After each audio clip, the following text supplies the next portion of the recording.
Hi hello guys, how are you all? ரொம்ப நாள் ஆச்சு நம்ம லைவ் வந்து as I said particular events, ஒரு ஈவெண்ட் மாதிரி விஷயத்துக்கு மட்டும்தான் அதை விட்னஸ் பண்ணிவிட்டு அப்படியே லைவில் வந்து ரியலாக ரேன் பண்ணணும்னு சொல்லிட்டு வச்சுருந்தேன். அப்பேற்பட்ட ஒரு நாள் தான் இந்த நாள். ஏன்னா ஐ திங்க் மிஷன் இம்பாசிபிளுக்கு அடுத்தது தக் லைஃப் நான் எதிர்பார்த்த மாதிரி இல்லை. ஸோ ஐ டென்ட் அது ஒரு ஈவெண்ட்டாக கன்சிடர் பண்ணதால நான் லைவுக்கு வரல. பட் ஆனால் அதுக்கப்புறம் ஒரு பிக்கெஸ்ட்டு மூவி எக்ஸ்பீரியன்ஸ், மூவி வைஸில் ஒரு பிக்கெஸ்ட்டு ஈவெண்ட்னா அது வந்து டெஃபினெட்லி பேலரினா அப்படிங்கிற மூவி தான். நடுவில் ஆர்சிபி கப் அடித்தது, அப்புறம் அதோட ஸ்டாம்பிட் பெங்களூரில் நடந்தது, அப்புறம் ஆர்சிபி மேனேஜ்மெண்ட்லாம் கைதானப்பட்டாங்க. But it all involves tragedy. So that's why I don't want to do it in live. But நான் வீடியோ பண்ணியிருக்கேன், நியூஸை ஃபாலோ பண்ணியிருக்கேன். If you want to check it out, news reaction சொல்லிட்டு நம்ம ஸ்கிட்சோஃபேன் சேனல்லே இருக்க, நீங்கள் தேடி போய் பார்த்துக்கலாம். So coming back to this stream, இந்த பர்டிகுலர் ரேண்ட் எதை பற்றி அப்படின்னா பேலரினாங்கிற மூவி பற்றி. அஃப்கோர்ஸ் எல்லாரும் மாதிரியும் நானும் ஜான் விக் 4 ரிலீஸ் ஆகிறதுக்கு முன்னாடி கியானு சொல்லியிருந்தார், நான் எவ்வளோ படம் வேணால் ஜான் விக்காக நடிக்கலாம் அப்படின்னு சொல்லியிருந்தார். ஏன்னா அந்த கேரக்டர் அவ்வளோ இருக்குது. ஸோ நான் என்னால் நடிக்க முடிங்கிற அளவுக்கு நான் ஜான் விக் நான் படம் நடிப்பேன் அப்படிங்கிற மாதிரிலாம் எக்ஸ்ப்ரெஸ் பண்ணிவிட்டு finally someone who doesn't want to constraint is legacy, நான் 5 படம் தான் பண்ணுவேன், 3 படம் தான் பண்ணுவேன், இந்த சீரீஸ், இந்த ஃபிலிம் ஃப்ரான்ச்சைஸ் அவ்வளோதான். இப்போ ஹாரி பாட்டர் 8ஓட முடிஞ்சதாகட்டும், லார்ட் ஆஃப் ரிங்ஸ் முடிஞ்சதாகட்டும், அப்புறம் ஸ்பின் ஆஃப் ஹாபிட் முடிஞ்சதாகட்டும், அந்தமாரி மற்றதெல்லாம் கூட ஓகே, அது பேஸ்ட் ஆன் புக்ஸ்னு வச்சுக்கலாம்னு வச்சுக்கோங்களேன். ஃபாஸ்ட் அண்ட் ஃபியூரியஸ் வந்து 7, 8, 9லேருந்து அது முடிக்கணும் ட்ரை பண்ணிட்டு நாங்கள் this is the last film fast X அப்படி தான் வச்சு. அப்புறம் பார்ட் 2 இப்போ வரப்போகுது. Again we never know. Mission impossible முடியுது, மிஷன் இம்பாசிபிள் ஃபைனல் ரெக்கனிங்கோட. அந்த மாதிரி எல்லாருமே ஒரு ஃப்ரான்ச்சைஸை முடிகிறத நோக்கி, அந்த லெகசியோட நல்ல ஹை அண்ட் நோட்லேயே முடிச்சணுங்கிறத நோக்கி போகிறப்ப கியானு ரீவ்ஸ் மட்டும் பரவாயில்ல, ஓப்பனடாக ஜான் விக் படம் நான் நடிச்சுக்கிட்டே இருப்பேன் அஸ் லாங் அஸ் நம்ம தலைவன் தோனி சொன்ன மாதிரி even if I'm wheelchair my people convince me to play cricket, என்னோட சிஎஸ்கே என்னோட ஃபேமிலி மாதிரி ஆட சொல்லுவாங்க அப்படின்னு சொல்கிற மாதிரி அவ்வளோ கான்ஃபிடென்ட்டாக கியானு சொல்லிவிட்டு, சரி ஓகே ஜான் விக் போடுறா ஐமேக்ஸில் போய் என்ஜாய் பண்ணுறோன்னு போய் பார்த்தா ட்ரெய்லர் நல்லா இருந்துச்சு, டீசர் நல்லா இருந்துச்சு, மம்மஜூர்னா எதிர்பார்த்தேன். மேபி பார்ட் 3 லைட்டாக கொஞ்சம் அடி வாங்குச்சு, அந்த பேரபிளம் சொல்லிட்டு. அது அந்த மாதிரி லைட்டாக ஓரெல்லாம் வாங்காமல் கொஞ்சம் நார்மல் கதை, நல்ல ஒரு இப்போ ஃபஸ்ட்டு பார்ட்டுக்கு ஒரு கன்விக்ஷன் ஒன்று இருந்துச்சுல, அந்த ஒரு பப்பியை கொன்னதுக்காக இந்த எக்ஸ்ட்ரீம் போகிறான்னு சொல்லிட்டு. செகண்ட் பார்ட் அந்த வேர்ல்டை வந்து நல்லா ட்ரீட் பண்ணி ஓரளவுக்கு எங்கேஜிங்காக தான் படம் இருந்துச்சு. பட் ஆனால் தேர்ட் பார்ட் கொஞ்சம் லெட்டும் ஆன மாதிரி இருந்துச்சு, ஏன்னு தெரியல. ஆனால் எங்கேயோ கதை போச்சு, ரொம்ப டீப் டைவ் பண்ணிட்டாங்க. அந்த ஜான்விக்கோட வேர்ல்டு என்னென்ன ட்ரைபு, எதுக்காக யாரோட ரூல்ஸு பேக்ட் போட்டுக்கிறாங்க, what if John Wick is against is whole வேர்ல்டுன்னு அந்த கான்ட்ராக்ட் ஜான்விக் மேலே போட்டு அவ்வளோ பேருக்கு ஏறுறப்ப, தலைவன் தன்னந்தனியாக ஓடுறப்ப, அவர் போய் ரெஃப்யூஜ் ஆகிறப்ப, அதெல்லாம் நல்ல ஒரு ஹை மூமெண்ட்டாக தான் இருந்துச்சு. ஏன்னு தெரியல, நான் பேரபோல மட்டும் இந்த விரல்லாம் போய் இன்னமும் போய் கொஞ்சம் மணிக்க இத்தனைக்கும் கேமியோஸ்லாம் கூட வந்துச்சு. பட் ஸ்டில் ஏன்னு தெரியல, கொஞ்சம் ஆஃப் நோட்டாக போன மாதிரி இருந்துச்சு. ஜான்விக் 4 கண்டிப்பாக கம்பேக் கொடுத்துருவாங்க, ரொம்ப ஸ்ட்ராங்காக நம்ம ஓகே இதுதான் கம்பேக், இதுக்கப்புறம் எதுவுமே இல்லை அப்படிங்கிற மாதிரி நினச்சிட்டு இருந்தால், அவ்வளோ ஹை நோட்ஸில் அவ்வளோ ஐமேக்ஸ் டிக்கெட் போட்டு ஃபஸ்ட் டே ஃபஸ்ட் ஷோ போய் என்ஜாய் போனால் சப்டைட்டில் அது வேறு பிரச்சனை. ஆனால் ஓரளவுக்கு புரிஞ்சுது வச்சுக்கோங்களேன். படம் போது ஓகே இதுன்றாங்க, வில்லன் நல்லா தான் நடிக்கிறான், ஆனால் அவனை வில்லனாகவே ஏற்றுக்க முடியல, பார்க்க முடியல. கடைசியாக பார்த்தா ஸ்டெப்ஸில் உட்காரு அப்படியே சாஞ்சி படுத்துட்டாப்புல, மச்சான் சாஞ்சி போட்டா மச்சாங்கிற மாரி சிம்பிளாக முடிச்சு விட்டாங்க. அவ்வளோதான், நன்றி வணக்கம்னு. எனக்கு ஒன்றுமே புரியல. டேய் இது இருக்கிற ஜான்விக் 4 எடுத்துக்க, இந்த ஸ்கிரிப்டை எடுத்துகிட்டு நீங்கள் படத்தையே எடுக்காமலே விட்டுருக்கலாம், இது இருக்கிற தலைவனை போய் கால் ஷீட்லாம் வாங்கி போய் எடுத்துக்கிங்கிற மாதிரி ஆயிடுச்சு எனக்கு. இன்னொரு நல்ல கதை, இன்னும் டீப் டைவாக நிறைய ட்ரைபை இன்வால்வ் பண்ணி இன்னும் ரொம்ப டீட்டெயில்டாக ஜான்விக்குங்கிற அசஸினை தாண்டி அவன் லைஃப்பை வேறு என்னவா எக்ஸ்ப்ளோர் பண்ண முடியும் கூட யோசிச்சு பண்ணியிருக்கலாம். But the never did that.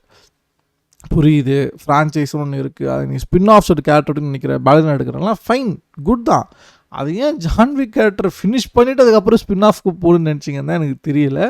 அது எனக்கு பிக்கெஸ்ட் டிசப்பாயின்மெண்ட் தான். ஜான்விக் 4 தியேட்டர்லேயும் டிசப்பாயின்மெண்ட் தான். இதில் வேறு தலைவன் ஜப்பானுக்கெலாம் போய், கோரமண்டல்லாம் போய், அங்கெல்லாம் போய் ஒருத்தங்களை இறந்து ஏதோ ஒன்று ஒரு வார்டை காப்பாற்ற போனாரா, ஜஸ்ட் லைக் தட் ஒரு ஒரு அவுட்ரைட் கில்லிங் மிஷினாக இல்லாமல் ஏதாவது ஒரு மிஷனாக கொடுத்து, ஏதாவது அசாசினாக கொடுத்து, இல்லை ஏதாவது ஜாப் ஒன்று கொடுத்து, இல்லை இஃப் இஸ் ட்ரைங் டு ரிட்டையர்னா அப்போ அதை நோக்கி என்ன போகும்? He saved is life by giving is finger. He made peace with the higher ups. But ஆனால் what if higher ups want him to be in the higher table? John Wick higher டேபிளாக கொண்டு போகணும்னு நினைக்கிறப்ப if he doesn't want டுனா அப்போ அதை நோக்கி என்ன போகணும்? மாதிரி வேறு என்ன வேணால் க்ரியேட்டிவாக எழுதியிருக்கலாம். பட் ஆனால் I don't know the way it ended. The John Wick 4 கதை முடிஞ்ச விதம் it was very very bad for me.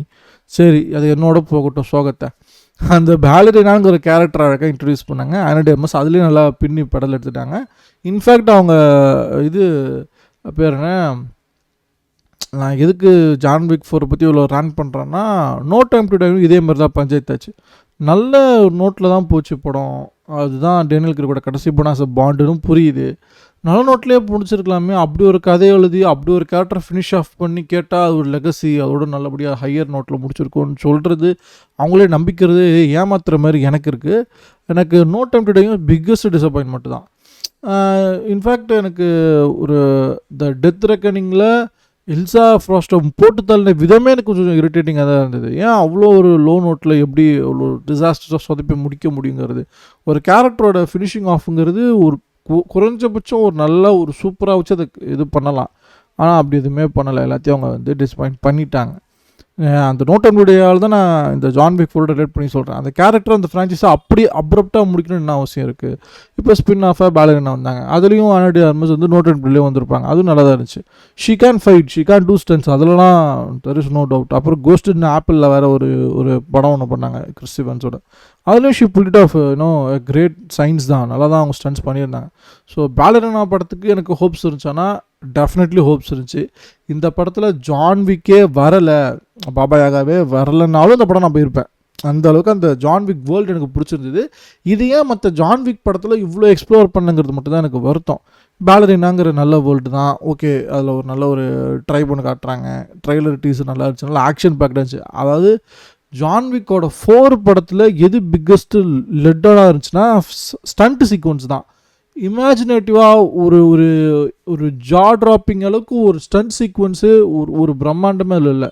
ஒன்றே ஒன்று அந்த டாப் ஆங்கிள் ஷாட்டில் பில்டிங்காக போய் ஒரு வீடியோ கேம் ஸ்டைலில் ஃபயரை போய் சுட்டுட்டு இருந்தாப்புல. இந்த படத்தில் ஃபயர் கன்னை வச்சு ஒரு ஸ்டண்ட் வருது. அது நல்லா இருக்குது பார்க்க, விஷுவலி நல்லா இருக்குது. சினிமாட்டிக் எக்ஸ்பீரியன்ஸில் தியேட்டரில் போய் ஃபஸ்ட் ஷோ பார்க்க எக்ஸ்பீரியன்ஸ் பண்ண சூப்பராக இருக்குது. ஆனால் ஜான் விக்கில் அதை பண்ணுறப்ப அந்த ஒரு மோட்டிவ், அந்த ஒரு எமோஷனலி இன்வெஸ்டடாக அந்த கேரக்டர் மேலே இருக்கணும்ல. அந்த கேரக்டர் வந்து இன்னொருத்தனை கொலை பண்ண போகுது, இன்னொருத்தன் கொலை பண்ண ட்ரை பண்ணுறப்ப அந்த கேரக்டர் தப்பிதுங்கிறப்ப நம்ம அதோட எமோஷனல் இன்வெஸ்ட் இருந்தாலும் நம்ம அந்த சர்வைவல் இன்ஸ்டிங்ஸை நாமளும் அதை நம்மகிட்ட கடத்தணும், நாம் அதை என்ஜாய் பண்ணணும், ரீலீவ் பண்ணணும். அதில் வந்து ஏதோ கொஞ்சம் ஜான் விக் 4 மிசரபிளாக ஃபெயில் ஆகிடுச்சு. எந்த ஸ்டண்ட்டு மாதிரியே இல்லை. ஏதோ கோரியோகிராஃப்டு ஸ்டண்ட்டு, ஏதோ கேனு ரீவ்ஸ் நல்ல ஸ்டண்ட்டு பர்ஃபார்ம் பண்ணிருக்காரு அப்படிங்கிற மாதிரி ஒரு படமாக தான் பார்க்க தோணுச்சு ஜான் விக் 4. டோட்டலி அந்த படத்தை விட்டு நம்ம வெளியே வந்துச்சு. அவ்வளோ டிஸப்பாயிண்டடாக இருந்துச்சு ஸ்க்ரீன் பிளேவால்.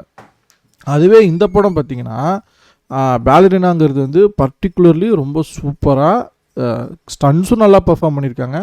இன்ஃபேக்ட் இதில் ஜான் விக்கும் நல்லா சூப்பராக தான் பர்ஃபார்ம் பண்ணியிருந்தாங்க. ஜான் விக்கோட ஸ்டண்ட்டுமே சொல்கிறேன், எமோஷனல் ஒரு இன்வெஸ்ட்மெண்ட் இருக்குது. அவர் எதுக்காக இந்த இடத்துக்கு வராரு, எதனால் பேலரினோட சண்டை போகிறாங்க, என்ன கான்ட்ராக்ட் கொடுத்துருக்காங்க, அது எல்லாமே ரொம்ப நல்லா தான் இருந்துச்சு. டு பி ஆனஸ்ட் அது எல்லாமே ரொம்ப பிடிச்சிருந்தது. அந்த ஹையர் நோட்டில் அது நல்லா தான் இருந்துச்சு. பேலரினாங்கிறது வந்து ஸ்டண்ட்டும் நல்லா கோரியோகிராஃப் பண்ணியிருந்தாங்க. நல்லா பிளட் ஸ்பிளாஷிங், ஒரு நல்ல ஒரு edge of the seat thriller அளவுக்கு த்ரில்லிங் கொடுக்கலாலும் நல்லா சர்வைவல் த்ரில்லர்ஸ் கொடுத்துருச்சு. ஸ்டண்ட்டு எக்ஸ்ட்ராடனரியாக புல் ஆஃப் பண்ணியிருக்காங்க, அதில் எந்த டவுட்டுமே இல்லை. இதில் ஜான் விக்குன்னு எதனால் அவர் இந்த இடத்துக்கு வராரு, என்ன மிஷன் கொடுக்கப்பட்டிருக்கு, மினிட்டருக்கு அவர் ஏன் வெயிட் பண்ணுறாரு, அவர் ரெடியாக இருக்காரா? பேலரினா விசஸ் ஜான் விக், சிம்பிளாக சொன்ன பேலரினாங்கிறது கூட கரெக்டாக நேம் கிடையாது. ஈவ் விசஸ் பாபா யாகா, அது எப்படி இருக்கும் அப்படிங்கிறது ஒரு நல்ல ஒரு டைமென்ஷன் கொடுக்குது அந்த ஸ்டோரிக்கு. அது நல்லா இருந்துச்சு. அதனால தான் இந்த படத்தில் ஜான் விக் பண்ணுற ஸ்டண்ட்டும் ரொம்ப நல்லா இருக்குது. ஐ மீன் கியானு ரீவ்ஸ் பண்ணுற ஸ்டண்ட், அது கியானு ரீவ்ஸாக பார்க்க முடியல. ஜான் விக்காக அந்த கேரக்டரு, அந்த சூட்டு, அப்புறம் அவரோட ஸ்டண்ட்டோட விதம், அவர் எங்கேருந்து யாருக்கு தப்பிக்கிறாரு, யாருக்கு சாதகமாக சண்டை போடுறாரு, அது எல்லாமே அந்த டைனாமிக்ஸை ரொம்ப என்ஜாய் பண்ண முடிகிற அளவுக்கு இருந்துச்சு. அதுதான் இந்த படத்தோட பிக்கஸ்ட் ப்ளஸ்ன்னு நான் பார்க்குறேன். Coming back to the movie experience, நான் தியேட்டரில் போய் பார்க்க எனக்கு எப்படி இருந்துச்சு அப்படின்னா, ஃபஸ்ட்டு நான் அவுட்ரைட்டாக ஓப்பனாக சொல்கிறேன், I have been told that movie actually releases today, அதாவது ஜூன் 13 தான் இந்தியா போன்ற மற்ற ஓவர்சீஸில் ரிலீஸ் ஆக வேண்டிய டேட்டு. ஆனால் ஒரு நாள் முன்னாடி, that is June 12 night show மட்டும், இன்க்ளூடிங் மேஜர் சிட்டிஸ் சென்னை அந்த மாதிரி எல்லா சிட்டிஸ்லையுமே செகண்ட் ஷோ நைட் ஷோ மட்டும் ஒரே ஒரு ஷோ போட்டிருக்காங்க. டெஃபினெட்லி நான் பார்த்த இடத்துல சப்டைட்டில் இல்லை. இவங்க வந்து கொஞ்சம் பேசுகிறது சில இடங்கள்லாம் சவுண்டிங் எனக்கு கொஞ்சம் ப்ராப்பராக கேட்காதில்ல, சில டேரக்ஷன் எனக்கு புரிஞ்சிக்கவே முடியல. சப்டைட்டில் இல்லாமல் பார்க்க கொஞ்சம் ஃப்ளையிங் இந்த பிளைண்டுங்கிற மாதிரி தான் நான் இருந்தேன். பட் ஓவராலாக கதையாக கன்விக்ஷனாக புரிஞ்சிடுச்சு. ஆக்டிங் நல்லா பார்க்க முடிஞ்சுது, நல்லா ஸ்டண்ட் கோரியோகிராஃபி பார்க்க முடிஞ்சுது. ஒரு இங்கிலீஷ் படம் சப்டைட்டிலே இல்லாமல் but still I got the movie, I got the reference, I still enjoy the movie. அது பேலரினா மட்டும்தான். வேறு எந்த படத்துக்கும் இவ்வளோ பேர் ரிஸ்க் என்னால் எடுத்துக்க முடியுமானா தெரியல. ஏன்னா ஜான் விக் 4ல் பல ரெலவன்ஸே எனக்கு புரியல, நிறையா டைலாக்ஸ் புரியல சப்டைட்டில் இல்லாமல். ஐமேக்ஸில் பார்த்தப்ப ஐமேக்ஸு சப்டைட்டில் கொஞ்சம் யோசிச்சு பாருங்கள். ஸோ ஃபஸ்ட் ஷோ போகிறீங்க இல்லை ஃபர்ஸ்ட் டே ஷோ போகிறீங்கனாலே இங்கிலீஷ் படத்துக்கு இந்த ஒரு பஞ்சாயத்து இருக்குது. ஏன்னா அவங்க ஆக்சுவல் ரிலீஸ் என்ன, அதாவது இப்போ நான் சொன்ன அந்த ஒன் டே பிஃபோருங்கிற அந்த ஸ்பெஷல் ப்ரீமியர் ஷோங்கிறது ஆடியன்ஸ்க்காகவோ ஃபேன்ஸ்க்காகவோ ப்ரெஸ்க்காகவோ no matter what it is, அது எக்ஸ்க்ளூசிவாக ஒரு ஃபேன் ஈவெண்ட் மாதிரி தான் அதை பண்ணியிருக்காங்க. அதில் தமிழ் டப்பிங்கே கிடையாது. எல்லா தமிழ் டப்பிங்கும் இன்றைக்கி சொல்லப்படுற ஜூன் 13 மட்டும்தான் world wide Tamil or any other Indian லாங்குவேஜஸில் ரிலீஸ் ஆகுது. இப்போ இன்றைக்கி எனக்கு சப்டைட்டிலோட தான் வந்திருக்குன்னு இப்போ தமிழ் படத்துலேயே சப்டைட்டிலோட தான் ஓடுன்னு நினைக்கிறேன் நான், if I'm not wrong. So கம்மி பட் திஸ் மூவி எக்ஸ்பீரியன்ஸாக பார்க்குறப்ப படம் ஆரம்பிச்சு 5 நிமிஷத்தில் எல்லோரும் இன்னும் சப்டைட்டில் ஆர்சல் பொருஸில் எல்லோரும் பேசுறதை கேட்க முடிஞ்சது. ஆனால் அதுக்கப்புறம் படத்துக்குள்ளே போயிட்டாங்க. 2-3 ஐகானிக் கேரக்டர்ஸ் உதாரணம் சொல்லணும்னா, ஜான்விக்கோட மேனேஜர் ஆகட்டும், அந்த ஹோட்டலோட ரிசப்ஷனிஸ்ட் ஆகட்டும், அவங்களோட கேமியோலாம் ரொம்ப ரொம்ப என்ஜாய் பண்ணக்கூடியதாக இருந்தது. இதில் பேலரினாவும் ஒரு இடத்துல ஒரு யூனோ ஒரு வெப்பன்ஸை வந்து பை பண்ணுறதுக்கு ஒரு இடம் போகிறாங்க. அந்த சீன்ஸும் என்ஜாய் பண்ண முடியாது. மோர் தென் ஸ்டன்ட்ஸ் ஒரு கதையாகவே okay it's a pure revenge drama அவ்வளோதானே அப்படின்னு சிம்பிளாக ஒரு சைன் ஆஃப் பண்ணாமல், எப்படி ஜான்விக் ஃபஸ்ட் பார்ட்டு அந்த பப்பிங்கிற ஒரு விஷயம் அவருக்கு ரொம்ப லைஃப்பில் முக்கியமான விஷயமோ, சம் ஒன் ஃபர்க்ட் வித் ஜான்விக்ஸ் லைஃப், அதனால் he is going on a ரேம்பேஜுங்கிறது இருந்துச்சோ. இந்த படம் கம்ப்ளீட்டாக ஒரு சின்ன குழந்தை அவங்களோட சைல்டுஹுட் ஒரு ட்ராமான்னு வச்சுக்கோங்களேன், சைல்டுஹுட்டோட பிக்கெஸ்ட்டு டிசாஸ்டரால் கண்ணு முன்னாடி அவங்க அப்பா இருந்ததால் ஒரு புது வகையான வாழ்க்கைக்கே தள்ளப்பட்டு ஒரு பர்ஃபெக்டான ஒரு வெப்பனாக ஒரு அசாசினாக மாறி இருக்க ஒரு ஈவ்க்கு, if she happens to know about there father's killer, அது என்னவா இருக்கும், அது என்னென்ன ரூல்ஸ் அண்ட் ரெகுலேஷன்ஸ் இருக்குது அப்படிங்கிறது எல்லாமே போச்சு. இந்த படத்தில் ஒரு இடத்துல ஒரு ப்ராக் அவங்க போவாங்க, அங்கே ஒரு ஹோட்டல் அங்கே ஒரு தங்கியிருப்பாங்க, அங்கே போவாங்க. அங்கே ஒவ்வொரு அசஸனும் மூவ் மேக் பண்ணுறப்ப ஆடியன்ஸாக நமக்கே தோணுது இது ஜான்விக்கோட வேர்ல்டு, இங்கே ஹோட்டலுக்குள்ளே சண்டை போடக்கூடாது, இங்கே ஹோட்டலுக்குள்ள ஒருத்தர் கொண்டுக்கூடாது அப்படின்னு எனக்கு அவ்வளோ ஸ்ட்ராங்காக தோணுது. அந்த படத்தில் சண்டை போட்டுக்கிறாங்க, அடிச்சுக்கிறாங்க. ஆனால் ஐயோ ஏன் இப்படி நடக்குது, இந்த ஸ்டண்ட் ஏன் இப்படி நடக்குதுன்னு நான் பார்த்துக்கிட்டே இருக்கிறப்ப ஐ நெவர் ரியலி தாட் ஒரு டக்குன்னு ஒரு நம்ம ஊரில் தான் நமக்கு ரொம்ப ஃபர்ஸ்ட்டு இன்டர்மிஷன் விடுவாங்களா, அது ஏன் விடுறாங்கன்னு சீசாக தெரியல. ஹாலிவுட் படம் ஈவன் இதுவே சப்டைட்டில் இல்லாத ஒரு ஃபேன் ஃபேவரட் ப்ரீமியர் மாதிரி தான் இந்த ஷோவே செகண்ட் ஷோவே பண்ணாங்க. நீங்கள் ஓப்பனாகவே படம் ஆரம்பிக்கிறதுக்கு முன்னாடியே this film will be shown without intermission. So if you want to buy some snacks or you know அது எப்பயே மேக் யூஸ் ஆஃப் திஸ் டைம்னு 15 மினிட்ஸ் எடுத்தோன்னே நீங்கள் இன்டர்மிஷன் பிரேக்கே எடுத்தோன்னே விட்டுட்டு டேரெக்டாக நீங்கள் படத்துக்கே போகலாம். இவனுக்கு என்ன பண்ணுறாங்க, ஒரு ஃபோர்ஸ்டாக ஒரு இடத்துல அப்ரப்டாக கட் பண்ணுறாங்க. அதெல்லாம் கொஞ்சம் இரிட்டேட்டிங்காக தான் இருந்துச்சு. I don't know why still they are doing this in India. ஏன் இந்தியாவில் மட்டும் இந்த கல்ச்சர் இருக்குன்னு எனக்கு தெரியல. ஏன்னா நம்ம இந்தியாவில் தான் நம்ம மெயின் ஸ்ட்ரீமாக மூவிஸை தேட்டரில் என்ஜாய் பண்ணுறதால நமக்கு தெரியுது, மற்ற ஊரில் எப்படி இருக்குன்னு எனக்கு தெரியாது. Coming back to this thing, post இன்டர்வலில் ஃபைட் சீக்வன்ஸ் ரூலை பிரேக் பண்ணுறாங்கிறப்ப ஒரு அப்ரப்டான ஒரு இன்டர்மிஷனு.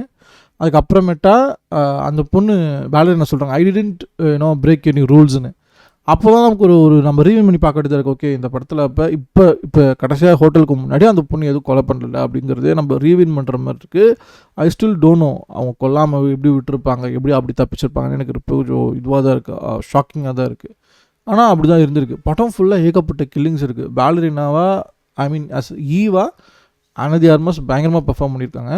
ஐ திங்க் நான் பிளாண்டு பார்த்ததில்ல, அவங்களோட மற்ற பெர்ஃபார்மன்ஸ் வந்துட்டு படங்கள் எதுவுமே நான் பார்த்ததில்லை. நான் பார்த்தது எல்லாமே ஒரு திடீர்னு ஒரு ரைஸ் ஆஃப் அனதி ஆர்மஸு, அப்புறமேட்டா இந்த பேலரினாங்கிற ஒரு கேரக்டர் ரோலுக்காக ஒரு ஜான்விக் 3 இல்லை 4 வந்ததாகட்டும், அப்புறமேட்டா ஜான் விக் 3 தான் நினைக்கிறேன். அப்புறம் நோ டைம் டு டை ஆகட்டும், கோஸ்டட் ஆகட்டும், அந்த மாதிரி திடீர்னு ஆஃப்டர் த ஃபேம் ஆஃப் ஆனா தி ஆர்மஸ் தான் நான் பார்த்துருக்கேன். அவங்களோட ஒரிஜினலாக அவங்க முன்னாடி பண்ண ஒரிஜினல் லாங்குவேஜில் பண்ணதுவே எனக்கு தெரியாது. எந்த படத்துக்கு அப்புறம் மாசி ஹிட் ஆச்சுன்னு எனக்கு தெரியாது. நான் பார்த்தது இவ்வளோ தான். So coming back to this, இந்த படத்தில் பெர்ஃபார்மன்ஸ் ஓரியன்டாக அவங்க பர்ஃபார்மன்ஸ் பண்ணியிருக்காங்களா, இஸ் தட் பெர்ஃபார்மன்ஸ் ஓரியன்டாக இருக்கானா படம் அப்படி இருக்குது. தியேட்டரில் பார்க்குறப்ப you will never know, you will never feel like இந்த படத்துக்கு எதுக்கு ஆனா தி ஆர்மஸ் பண்ணாங்க அப்படி உங்களுக்கு இருக்காது. ஏன்னா ரீசெண்டாக லாஸ்ட் ஆஃப் அஸ்ல எல்லாரும் அவங்க அடியை வச்சு நான் சொல்கிறேன், அப்போ அங்கே எல்லாம் வந்து போட்டு செஞ்சுட்டு இருந்தாங்க, எதுக்கு இந்த ரோலுக்கு இந்த பொண்ணை கொடுத்துருக்கீங்க இல்லைக்குன்னு சொல்லிட்டு. இதில் அப்படி இல்லை. Actually she is the perfect cost, she did her best. அதாவது அவங்களால முடிஞ்சதை தான் பண்ணாங்கன்னு இல்லை, she actually did justice to the character நான் பார்க்குறேன். எக்ஸ்ட்ராடனரி சென்ஸ், நல்ல பர்ஃபார்மன்ஸ், ஆக்டிங் வைஸாக பெஸ்ட்டு படம் ஃபேர் ஆனா தி ஆர்மஸ், அது சொல்லி ஆகணும்.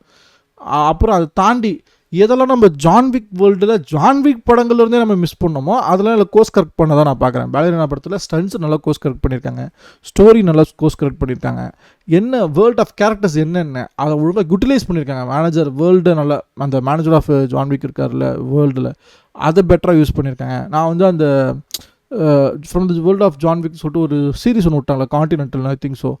நான் பார்க்கவே இல்லை. அது ஒரு ஸ்பின் ஆஃப் மாதிரி ஏதாவது பழைய காலத்து அந்த மாதிரிலாம் இருந்துச்சுன்னா அதை நான் பார்க்கவே இல்லை. ஜஸ்ட் கம்ப்ளீட்லி அதை நான் விட்டுட்டேன். நான் ஏன்னு தெரியல, ஒரு இன்ட்ரெஸ்ட் இல்லை. ஜான்விக் 4 அவ்வளோ மோசமாக விட்டுருந்தாங்க. அப்புறம் நான் சீரிஸாக பார்க்கல. இப்போ பேலரினா நான் பார்த்ததால மேபி ஐ மை ட்ரை அது என்ன, அது world of from the world of அந்த ஜான்விக்ங்கிறது என்ன சீரிஸுங்கிறத டெஃபினெட்லி பார்க்க ட்ரை பண்ணுவேன். இந்த படத்துக்கு அதெல்லாம் தேவைன்னா டெஃபினெட்லி எதுவுமே தேவையில்லை. ஜான்விக் 3 பாருங்கள், 4 பாருங்கள், ரெண்டுத்துக்கும் நடுவில் தான் இந்த பேலரினாங்கிறது நடக்குது.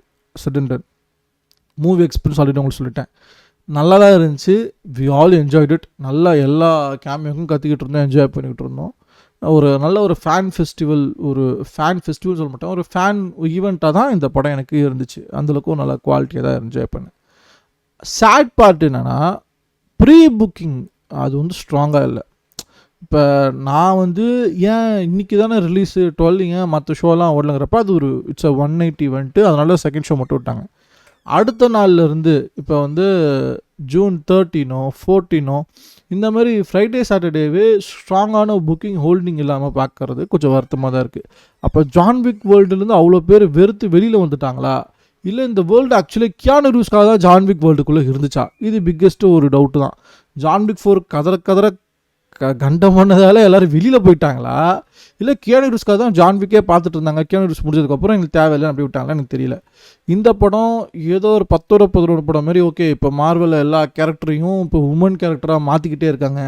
இப்போ அந்த மாதிரி இது ஒரு ஜஸ்ட் அனதர் ஒரு half baked amateur try of John Wick மாதிரி ஒரு உமன் ஜான்விக் பண்ணுறதுக்காக உருவாக்கப்பட்ட படமானா இது டெஃபினெட்லி அப்படி கிடையாது. நல்ல குவாலிட்டியாக எடுக்கப்பட்ட உமன் ஓரியன்ட் ஃபிலிம் தான், உமன் சென்ட்ரிக் ஃபிலிம் தான்.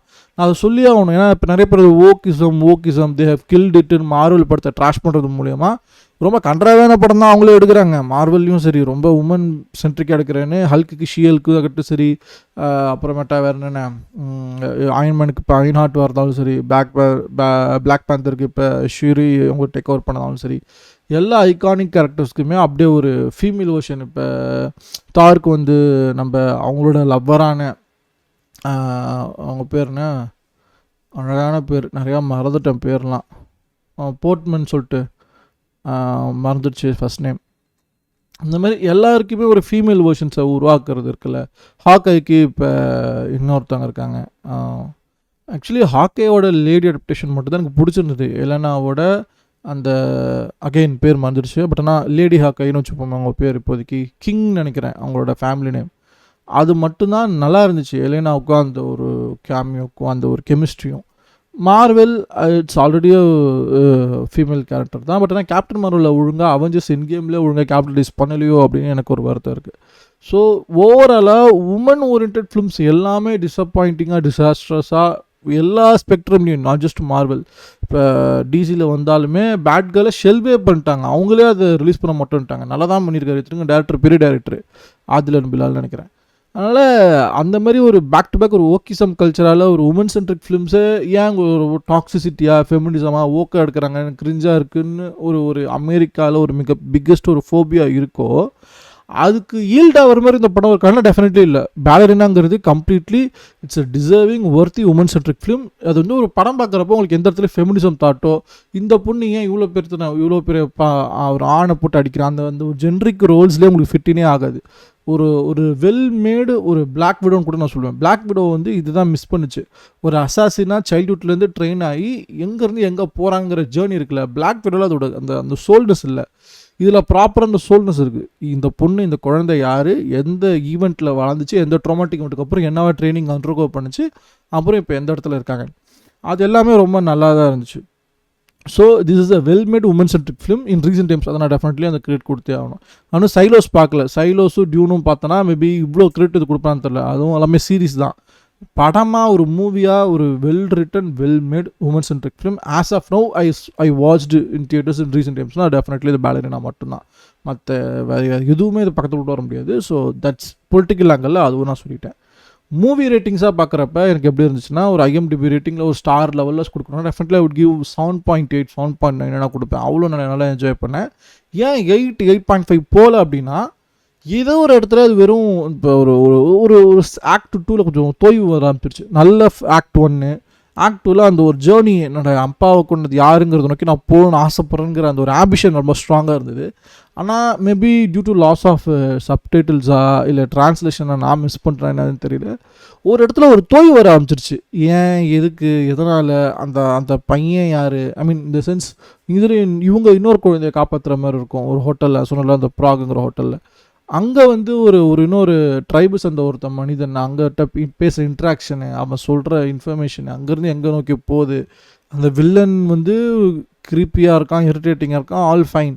ஆனால் அவன் அந்த ஒரு சிட்டியே அப்படி இருக்குது. ஒரு சிட்டியே இருக்குது, தலையை போட்டு தள்ளிட்டாங்க. சிட்டி எப்படி அடுத்தது என்ன, எதன் அடிப்படையில் இருக்கும், எதனால் அவங்க கால் ஆஃப் பண்ணுவாங்க, எதனால் அந்த சிட்டி அவ்வளோ ரிஜிடாக இருக்குது, ஒரு ரூல்லெஸ்ஸாக இருக்கிற ஒரு சிட்டி, சொல்லப்படுற அறியப்படுற ஒரு விஷயம் அவ்வளோ ஃபார்மேட்டடாக, அவ்வளோ ரூல்டாக, அவ்வளோ ஸ்ட்ரக்சர்டாக இருக்குது. எதனால் பிரசிடென்ட்டுன்னு சொல்லிட்டு சொல்கிறாங்க, அந்த சிட்டியோட பிரசிடென்ட்டுன்னு சொல்லிட்டு நம்ம தலைவனை வில்லனை. அதனால் அதெல்லாம் கொஞ்சம் எனக்கு புரியலையா, இல்லை அது ஒழுங்காகவே டெப்த்தாக எழுதப்படலையான்னு எனக்கு தெரியல. Something there was missing. ஏதோ கொஞ்சம் மிஸ் ஆச்சு, அது ஏன்னு தெரியல. ஆனால் ஒரு ஓட்டையாக பிளாட் ஹோல் இருந்துச்சுன்னா அப்படி இல்லை, ஒரு ஓட்டையாக இல்லை. மேபி இன்னொன்று ரொம்ப எக்ஸ்ட்ராடினரியாக ஒரு ரைட்டிங் மூலிமா நம்மளை வாக்கியிருக்கலாமோன்னு எனக்கு தோணுச்சு. பட் அகெயின் மேபி அவங்க பண்ணதை எனக்கு due to lack of subtitles எனக்கு டிரான்ஸ்லேட் ஆகலையான்னு எனக்கு தெரியல. செகண்ட் திங், அதில் தான் நான் 7, 8 அப்படிலாம் போல். ராட்டன் டொமேட்டோஸ் வைஸ் பார்க்குறப்ப தக்காளி இருக்கானா டெஃபினெட்லி ஒர்த் வாட்சிங் இன் தியேட்டர்ஸ் நான் சொல்லுவேன். டெஃபினெட்லி நான் ஒரு 83, 84, 85 அந்த ரேஞ்சை நான் தாராளமாக கொடுப்பேன். அந்தளவுக்கு வெல் மேட் ஃபிலிம் தான்.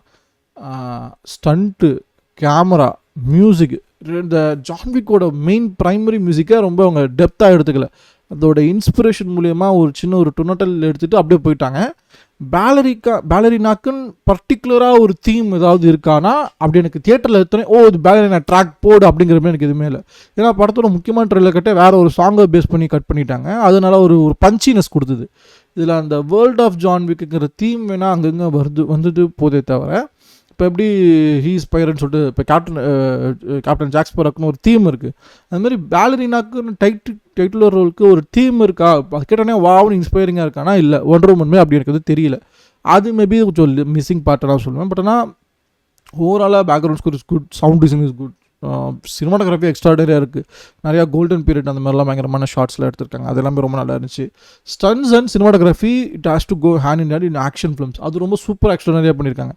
அந்த ஒரு video game point of view இருக்குமே, நம்ம அப்படியே அங்கேருந்து நம்ம அதை பார்க்குற மாதிரி அந்தளவுக்கு குவாலிட்டியாகவே எடுத்திருக்காங்க. அது ரொம்ப மிகப்பெரிய ப்ளஸ்ன்னு நான் சொல்லுவேன். அடுத்தது டெக்னிக்கலி இட் வாஸ் பிரில்லியன்ட். அது நீங்கள் ஹாலிவுட் படத்தில் எதுவும் நீங்கள் குறை சொல்கிற அளவுக்கு இது எதுவுமே இல்லை. ஏன்னா ப்ராப்பராக இந்த டைமில் ரிலீஸ் ஆகணுங்கிறத ரொம்ப ஸ்ட்ராங்காக வச்சு எல்லா ஒர்க்குமே ரொம்ப ப்ரீ ப்ரொடக்ஷன்லேருந்து போஸ்ட் ப்ரொடக்ஷன் வரைக்கும் எல்லாம் ப்ராப்பராக பண்ண மாதிரி இருக்குது. நம்ம ஊரில் விக்ரம் படம் பார்த்துட்டு என்னங்க கிராஃபிக்ஸ் எப்படி இருக்குன்னு சொல்கிற அளவுக்கு இதில் எதுவுமே இல்லை. எல்லாமே கலர்லேருந்து எல்லாமே பக்கவாக இருக்குது. சப்டைட்டில்ஸ் ஒன்று மட்டும்தான் ப்ரியாரிட்டைஸ் பண்ணலாம். ஏன்னா ஒரு இந்தியன்கிறது அவ்வளோ பெரிய மார்க்கெட்டை எப்படி சப்டைட்டில்ஸ் இங்கிலீஷ் படத்துக்கே இங்கிலீஷில் விடாமல் இருக்காங்கிறது எனக்கு இப்போ வரைக்கும் புரியல. அது கொஞ்சம் ப்ரியாரிட்டைஸ் பண்ணி அதையும் விட்டுருந்தா it would have been very கம்ப்ளீட்டுன்னு நான் ஃபீல் பண்ணியிருப்பேன். அடுத்தது பாப்கார்ன் மீட்டர் தியேட்டரில் பார்க்க எனக்கு எப்படி இருந்துச்சு அப்படின்னா, நான் ஸ்ட்ராங்காக சொல்லுவேன் 88, 89 அந்த ரேஞ்சை நான் சொல்லுவேன். நான் சொன்ன ஜான் விக் 4 இன் கம்பேரிசன் பார்த்தீங்கன்னா நீங்களாம் கண்ணை மூடிட்டு பேலரினா டிக்கெட் பார்த்துட்டு போய் விசிலடிச்சுட்டு என்ஜாய் பண்ணிட்டு வரலாம். ஆக்ஷன் ஃபேன்ஸ்க்கு நான் சொல்கிறேன். ஜான் விக் 4 உங்களுக்கு ஏதோ டிஸ்பாயின் பண்ணி உங்களுக்கு ஏதோ நம்மளை ஏமாத்துறாங்களோ அதில் இருக்க ஒரு கேரக்டரை வச்சே பேலரினாவை கம்பேக் பண்ணி சூப்பராக எடுத்து கொடுத்துருக்காங்க. So this is my overall rant of Ballerina. I hope that's it. Covered every part of film as well as the social media colour எல்லாத்தையும் நான் கவர் பண்ணிட்டேன் நினைக்கிறேன். நான் பட்ட கடோடு உங்களுக்கு பிடிச்சிருந்தா லைக் பண்ணுங்கள். And if you want some suggestions and opinions do let me know in the comment section. Make use of it.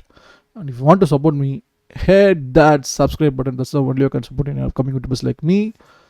இன்னொரு நல்ல ஸ்ட்ரீமில் ஒரு நல்ல வீடியோவில் குடிச்சுக்கலாம் சந்திக்கிறேன். Until then, bye bye. See you all. Peace out.